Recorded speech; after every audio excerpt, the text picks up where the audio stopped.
ঢাকার সাভারে বৃক্ষরোপণ কর্মসূচিতে অংশ নিয়ে প্রধানমন্ত্রী রাজনৈতিক ও শিল্প বিষয়ক উপদেষ্টা বলেছেন, বর্তমান সরকার জোর করে নয়, জনগণের ভোট অবাধ, সুষ্ঠু ও নিরপেক্ষ নির্বাচনের মাধ্যমে ক্ষমতায় এসেছে।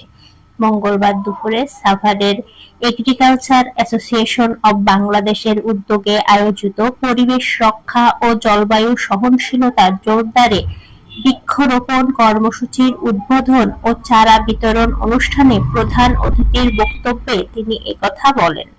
তিনি জানান, প্রধানমন্ত্রীর নির্দেশনায় আগামী ৫ বছরে ২৫ কোটি বৃক্ষরোপণের লক্ষ্যমাত্রা নিয়ে দেশব্যাপী কর্মসূচি বাস্তবায়ন করা হচ্ছে।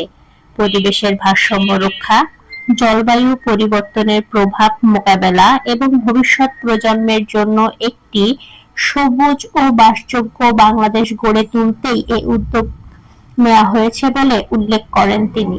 এ সময় তিনি সবাইকে বেশি বেশি গাছ লাগানোর আহ্বান জানান এবং বলেন, পরিবেশ সুরক্ষায় সরকারি উদ্যোগের পাশাপাশি সাধারণ মানুষের অংশগ্রহণও অত্যন্ত গুরুত্বপূর্ণ।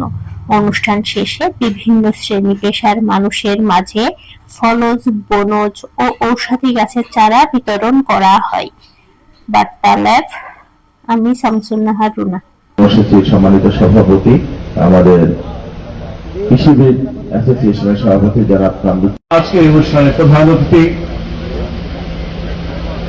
বিএনপি নেতা আন্দোলন সংগ্রামে আমরা সবসময় যার নেতৃত্বে যাকে পাশে পেয়ে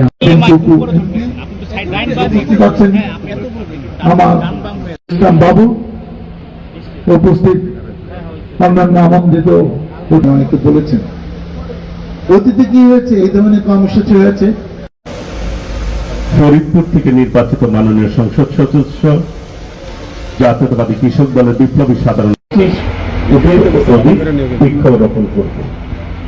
বাস্তবিক বরেন্দ্র বহুমুখী বরেন্দ্র প্রজেক্টের চেয়ারম্যান